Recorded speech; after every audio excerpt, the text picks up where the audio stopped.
When I first heard about Warlords of Draenor, I was excited. I think most people were. There were some complaints about the storyline being too heavily focused on the orc race, but overall it was a huge step toward a more serious expansion. Mists was over. We weren't just going to be chugging beers with a bunch of drunken pandas anymore, we were amassing an army to battle against the might of the Iron Horde. Now we all know the launch suffered from severe technical difficulties. Even if you somehow managed to log in, the game was virtually unplayable. I'm not a technician, and I don't work for Blizzard, so I honestly have no clue what really went wrong. The common consensus is that Blizzard simply wasn't prepared to handle the high amount of traffic generated by such a popular expansion. The subscription numbers did rise quite significantly, from an estimated 7.4 million to 10 million. There were also constant reports of DDoS attacks. In any event, within a few days Blizzard publicly apologized for the problem and issued WoW subscribers a 5-day refund on game time. It was a gesture that felt sincere, and helped strengthen my faith in the company. Besides, the new expansion itself looked promising. I said on numerous occasions that Warlords of Draenor was perhaps destined to be the best expansion yet. And now, several months later, I realized that I couldn't have been more wrong. For what it's worth, here's my disclaimer. I'm about to rip apart Warlords of Draenor, and Blizzard Entertainment for that matter, but I really don't want to. I love the world of Warcraft, so naturally I want the product and the producer to succeed. However, with the release of the patch 6.2 PTR notes, my disappointment with WoW has finally gotten the better of me. I feel let down, basically saddened by Blizzard's current state of affairs. So I'm going to try and keep this rant of mine as calm and constructive as possible. But with emotions running high, that's certainly easier said than done. Let's start from the beginning. Friends, champions, fellow defenders of Azeroth, Blizzard is proud to present to you the next expansion set for World of Warcraft.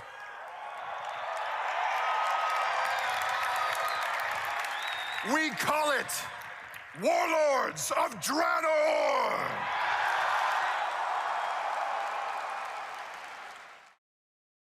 The Dark Portal. It used to be our gateway to Outland, but Garrosh Hellscream found a way to change that.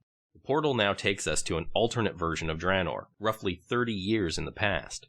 This is the very foundation of the entire Warlords storyline. Without this change, the expansion wouldn't be possible.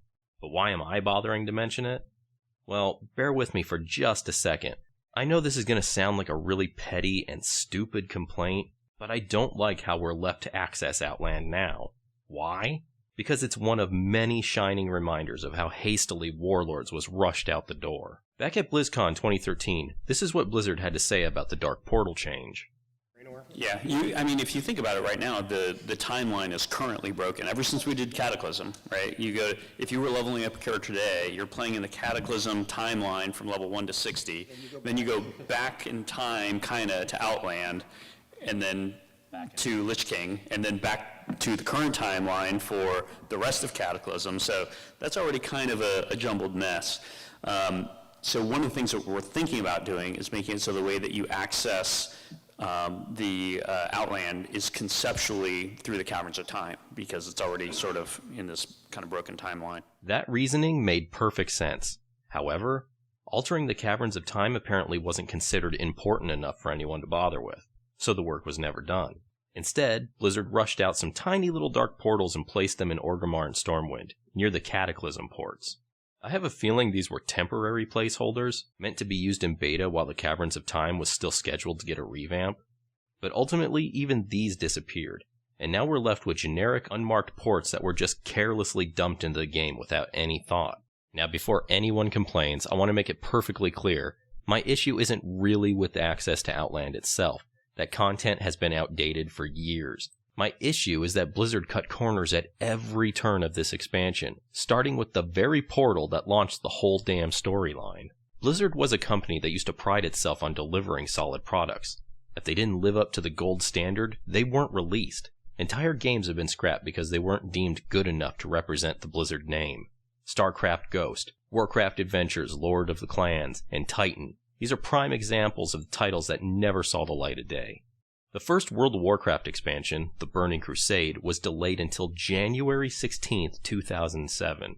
Blizzard missed a pre-Christmas launch on purpose. Mike Morheim, president and co-founder of Blizzard Entertainment, said the delay was to ensure a high-quality experience that our players expect and deserve. But there was no way in hell Warlords was missing a 2014 Christmas season, no matter how many things were broken or incomplete. Let's continue with our tour of disappointment. Capital cities were definitely one of the first big controversies of this expansion. We were told that we'd earn these hubs through a series of phased questing.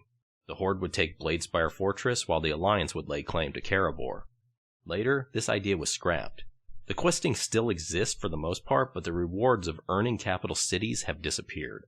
The hubs we now call home are located near Ashran. We have Storm Shield for the Alliance and Warspear for the Horde. When asked why this change was made, this is what Blizzard had to say. But a lot of the reason that we did that was that normally, you have kind of a set of stuff that you put in any given city, bank, auction house, or guild bank. You've got the portals to the other capital cities, stuff like that. There's a handful of things that usually go in the cities. A lot of that stuff is actually in your garrison at this point. And, for example, if you build a storehouse as one of your buildings, you'll have access to your bank. If you build the trading post as one of your buildings, you'll have access to the auction house from your garrison.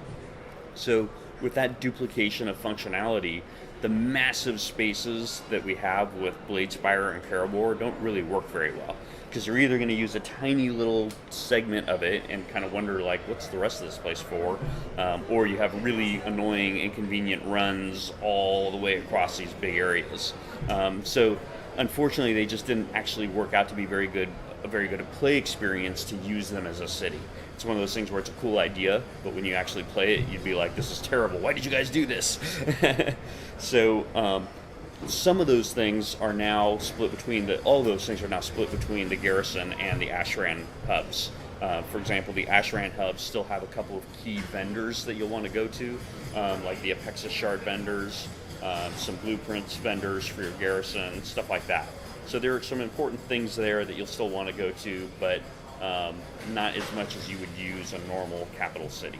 Blizzard also attempted to clarify their decision in a blue post. The Temple of Caribor and Bladespire Fortress are still there. We haven't removed them or anything like that. You won't be able to use your bank or check your auctions there, but they're still fully built home cities for the Caribor Draenor and the Frostwolf Orcs, respectively. You'll still be able to explore them in their full glory. This isn't a question of whether or not Bladespire and Caribor are cities. They are. It's just a question of whether the portals to Orgrimmar or Stormwind are there or somewhere else. You'll still be able to explore them. They'll still be fully populated. And they're still going to be every bit as beautiful as they would have been with a transmog NPC. We're looking forward to them ourselves. Of course, this new, disappointing information infuriated much of the player base. If size was the only true reason why Bladespire and Caribor were no longer capital cities, that wouldn't make sense. Orgrimmar and Stormwind are large. They weren't built with any real convenience or efficiency in mind. They're grand capital cities built upon a strong foundation of immersion. And isn't immersion the key reason why Blizzard prevented flight in Warlords, so we could enjoy the environment? This was all a smokescreen anyway. Twitter posts started popping up that claimed size wasn't the only obstacle Blizzard needed to overcome with Bladespire and Caribor. Bashiok himself said, "Totally understand people are disappointed and why, but to make the cities people expect, it'd be months of art time. We're okay being the bad guys if it means people can play the expansion in a reasonable amount of time." Right, so now we know we can't experience these cities in their quote-unquote full glory. They're not just missing a few portals and some NPCs, they're missing months of art time. The capitals were scrapped so players could purchase the expansion sooner, for the Christmas season. Someone on the forum said, "Black Temple and Frostwolf Keep no longer hub cities, just quest locations you visit once." A blue response shot back, "They won't be hub cities, true. They're a bit more than just quest locations you visit once, though." Really? After the initial questing, I haven't had any reason to go back, except to wonder in amazement of all that could have been. Another subscriber on the forum asked, "Why not work on both cities? Maybe patch Bladespire and Caribor later on to fortify our presence in Draenor." The blue response, "If we had infinite time, might be a fun thing to return to in future patches. For sure." Thanks, Muffinus. You're not helping anyone with that reply. First, we all know you don't have infinite time, but saying it that way makes you sound like a jerk. And second, Bladespire and Caribor will never be finished. Just admit that, and stop trying to appease us with false hope. And then Muffinus continues to prove why he's perhaps not the best representative of Blizzard Entertainment. Someone asks, what you're telling us right now is that it apparently takes longer than 10 months to make 2 capitals without copying and pasting? Muffinus responds, in terms of man months, it's actually longer, if you can believe that. Someone then says, well, we could also make Gilneas our home city if we felt like it, but why would we do that? 0 hub utility equals no visits. Muffinus replies, you could argue that Silvermoon has full functionality and isn't visited, but it's very pretty. Why aren't people there? Are you serious? Wow. I can't believe you just said that. Silvermoon isn't even technically part of Azeroth because of the horrible way it was designed. The actual game mechanics have it floating out in the twisting nether somewhere. Silvermoon is an incomplete, phony 2D environment. A place that should have been updated in Cataclysm like the rest of the old world, but wasn't. When trying to defend your rush job in Warlords, don't use an example of a failure from your past. But we're spiraling out of control. Let's try to get back on track. We have Warspear and Stormshield, and they're the saddest excuses for capital cities I've ever seen. They're basically glorified gypsy camps. A gathering of people who've pitched a few tents and constructed a couple of crude buildings. The funniest part is, everything's spread out. You have to do a lot of running around. It's inconvenient. But wasn't this place built for optimal efficiency? Also, it doesn't even have all the portals you find in the Mists of Pandaria shrines. If you do a lot of traveling, you'd be better off setting your Hearthstone to the Veil. But that's okay, because a blue post reassures us. The capital is really your garrison. It's where you start from, where many things intersect, and ultimately equals winning versus question marks. Whatever that means.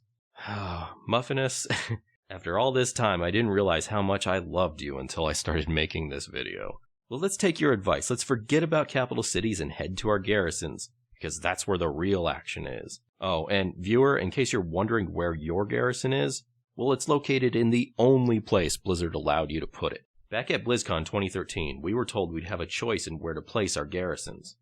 So I think to clarify, I mean, it's not like you can pick any random spot in Draenor. There are actually specific spots where you put your garrison. The way you phrased the question, it made it sound like you could just decide, you know, Tom's plot is there and my plot is there. That's not how it is. There are only certain locations in each of the different zones where you can place your garrison. Later, that freedom was revoked, though it was teased that we might see that functionality in future patches. As far as moving the garrison, that's something that I am still hoping for us to get during our patch content. Particularly, you know, I think after having the garrisons there for a couple months, people will even more like the ability to move it. So I'm hoping that we can get it to the point where we can do that quickly and efficiently, and still, you know, of course, get all the features and quality level that we want in those other zones. But I think it's a possibility. Well, patch 6.2 is in the PTR, and so far the notes don't mention any changes to garrison locations. Big surprise. What other features were cut from our garrisons? You can build a mine in your base, and go and mine, or send followers to go and mine for you. If you can find a miner follower, he can work while you are offline collecting ore. Well, this would have been nice. There are tons of NPCs in my mine, but the only person retrieving any actual ore is me. You can collect followers, send them on missions, and even name them. Followers have a rarity and can be named. This was changed almost immediately. My boy Muffinus himself confirmed the feature was removed. They have names. Followers are not pets, not even the Worgen ones.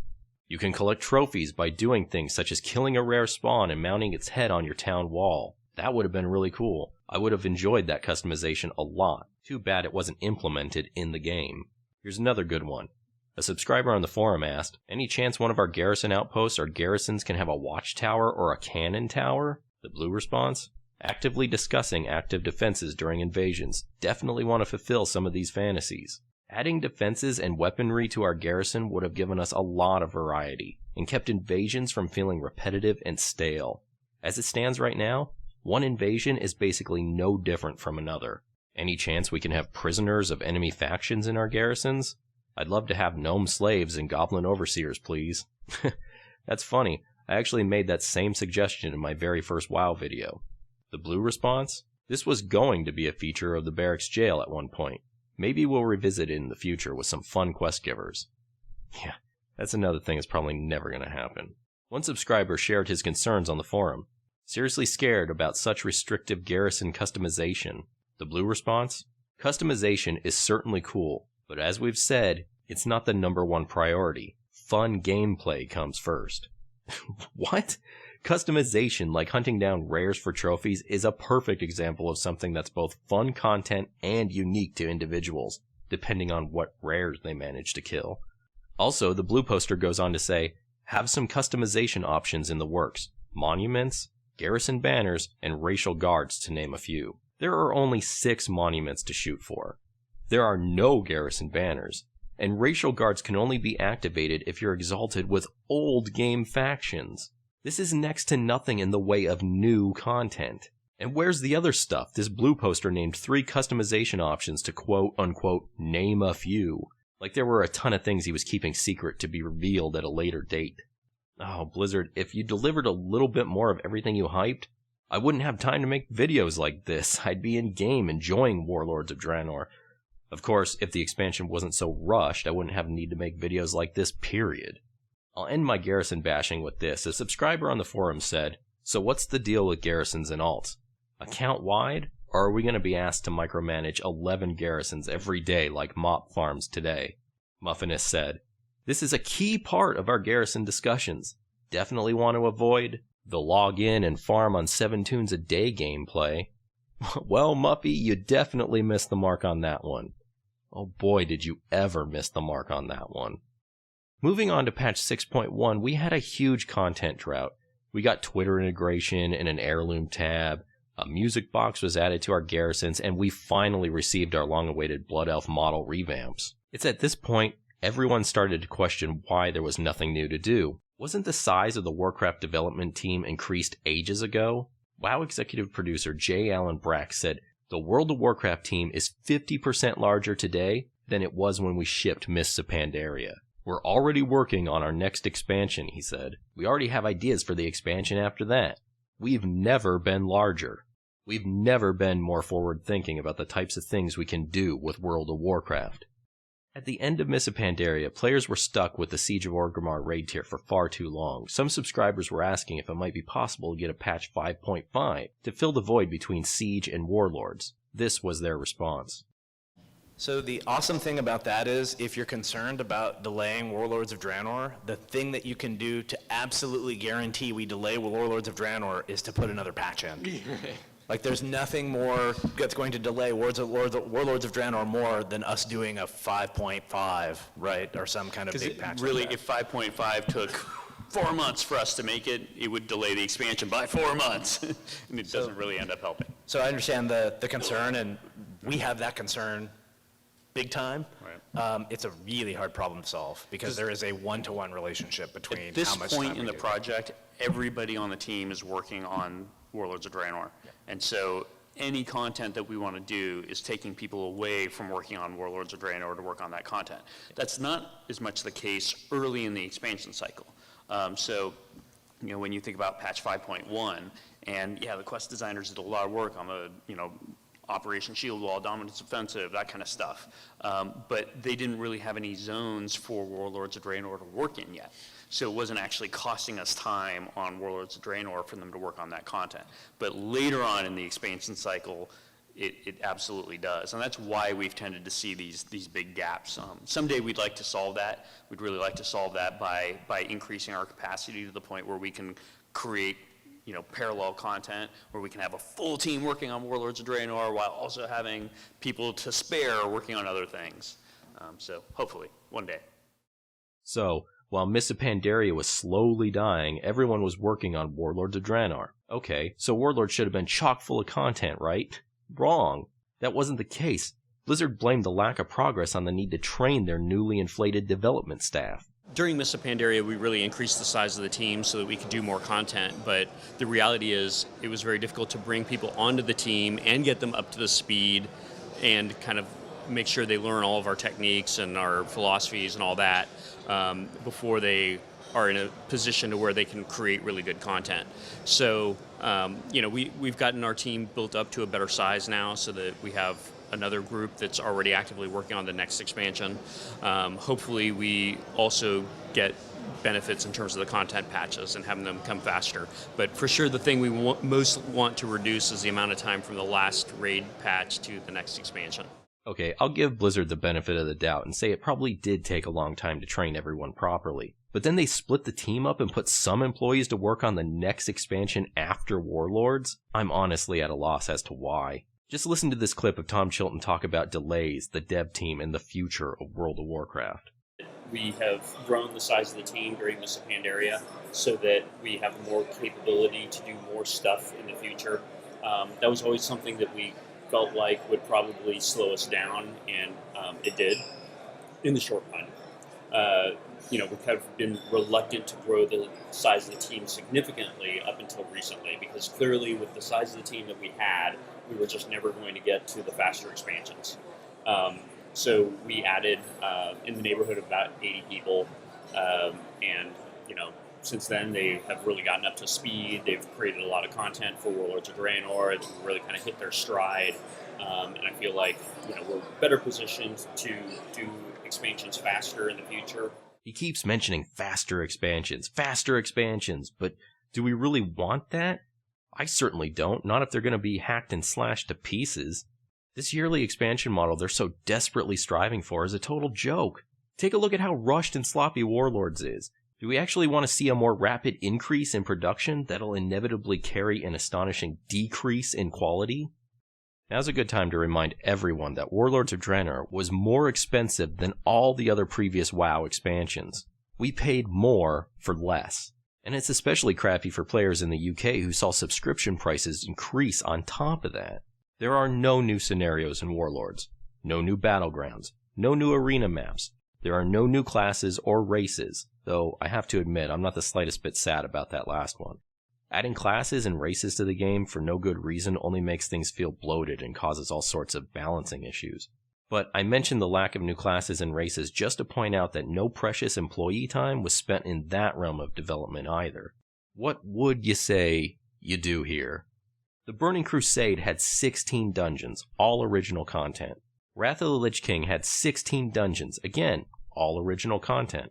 Cataclysm had 14 dungeons, 4 of them being rehashed older content.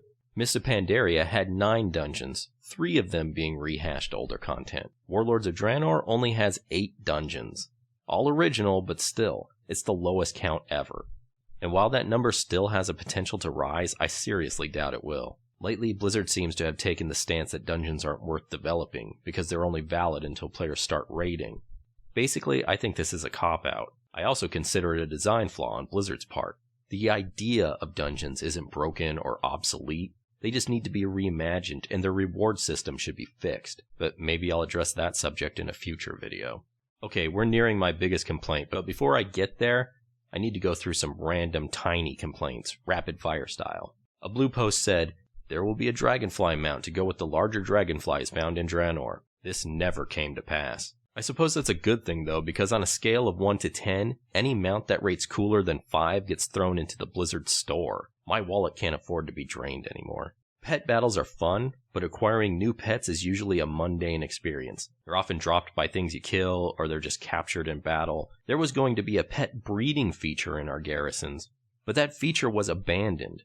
Just think of all the crazy, unholy animals we could have been rearing, affronts to the very laws of nature themselves, mixing cats with frogs and chickens with dogs. Actually, that's kind of gross, and probably not what the breeding system was like whatsoever. But who knows? Since it's no longer being developed, I can only guess what it might have been like. Tweets originally said Stormwind would hopefully be fixed with the launch of Warlords in 6.0. That project was later pushed back to sometime after Warlords is over. Tweets also teased the fact that fun things are happening with holidays in WoD. Well, that fun never came to fruition. A subscriber asked if garrisons would get holiday decorations like towns and cities do. Muffinist said, "Would love to do this.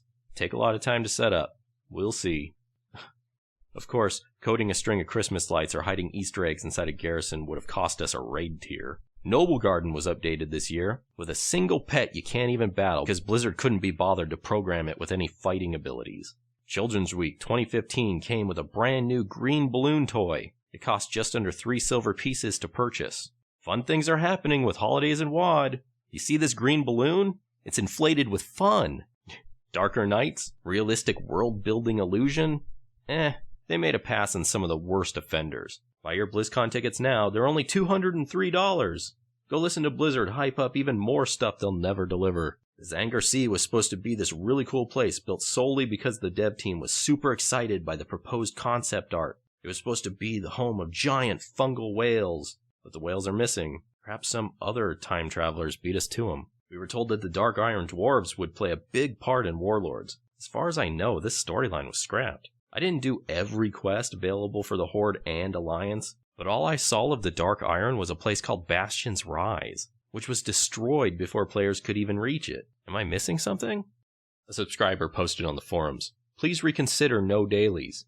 The blue response was, "There are many more things to do in the outdoor world, and more ways to make money. We just found things more fun than blue exclamation marks." Hunting for random treasures in the open world is just a once-and-done mechanic. It can't be repeated, and Apexis crystal grinding is boring as hell. So where's all this fun stuff I'm missing? Could it perhaps be in Farallon? That's right, I'm going to finish my video with the biggest disappointment of all. Farallon is nowhere to be seen. For those who don't know, Farallon was once the home of the Laughing Skull clan. It was also the location of the Draenor city, which was simply named Farallon as well. After Ner'zhul's portals broke Draenor apart, Farallon became known as Netherstorm. Back in the Burning Crusade, I loved Netherstorm. It was my favorite map. I know a lot of people were partial to Nogrin, but I enjoyed the completely devastated appearance of Netherstorm 1,000 times more. It's just this giant mass of rocks and dirt all floating around in the twisting nether. The soil itself is poisoned and incapable of sustaining life, except for some ugly weeds known as Netherbloom. Colossal mana forges are constantly siphoning mana from the storm-ridden skies, threatening the overall stability of the landmass even further. There were ethereals from the Consortium running massive arcane biodomes to support strange plant and animal life. Netherstorm was a map like no other, completely alien in the strictest sense of the word. When I first heard about Warlords of Draenor, I couldn't wait to explore Farallon. I wanted to see what Netherstorm was like before it was blasted to hell. But soon after BlizzCon 2013, new maps of Draenor were being released, ones that were missing Farallon and other assorted islands. Blizzard attempted to explain why. For launch, there's nothing there. And so we'll have to see. It's a possibility that we'll do that as patch content. There are other, we also know we want to do Tanan Jungle, so Tanan Jungle is definitely going to be in the patch content plan. Farallon, it's kind of ambiguous whether or not that is the same kind of area as Ashran, whether it's an island just north of it or whether it is Ashran itself. There are a lot of different ways that we can approach that, but we'll have to wait and see. Ashran might be Farallon? What are you talking about? Netherstorm can contain parts of Ashran, but Ashran can't be Farallon. That doesn't make any sense from a lore perspective.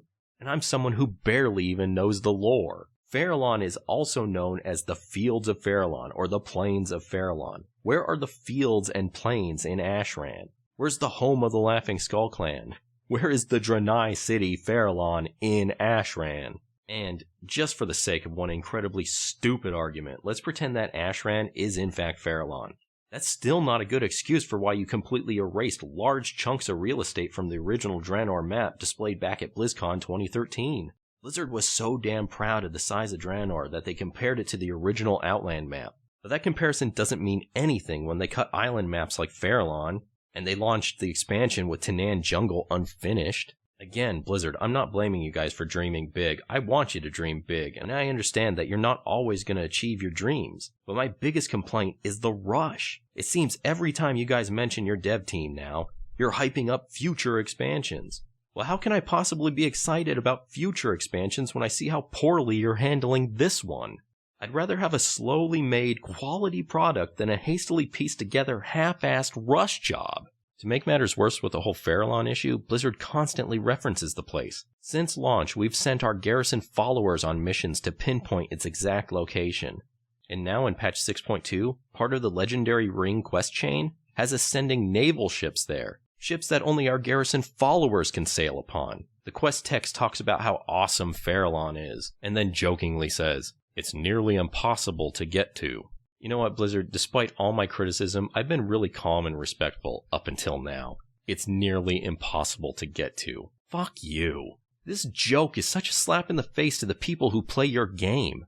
I understand what you were trying to do. You were trying to make light of the Farallon situation in the same exact way you handled the whole dance studio fiasco. Back in Wrath, you promised us a dance studio, but then you never delivered. Players would often ask about it, and you'd often dismiss their inquiries with a joke. But do you know why that joke was humorous? Because ultimately the idea of a dance studio was just an amusing novelty. Farallon was supposed to be actual, substantial content. You know, the stuff your subscribers pay you monthly for? Overall, there's not much more for me to say. I won't ever support BlizzCon again. The virtual tickets were nice, but they're not worth my money. If I want to hear an overhyped sales pitch that borders on lies, I'll listen to Peter Molyneux talk about his miserable Fable franchise. As for the next expansion, I won't bother to purchase it until Blizzard proves it's not another quickly pieced together cash grab. Anyway, if you like my Warcraft videos, please subscribe to the channel. And if you want to see me fall in love with Blizzard, watch all my Warlords videos backwards. By the time you get to episode 1, you'll find me really, really excited to be in Draenor. Those were the days. Later.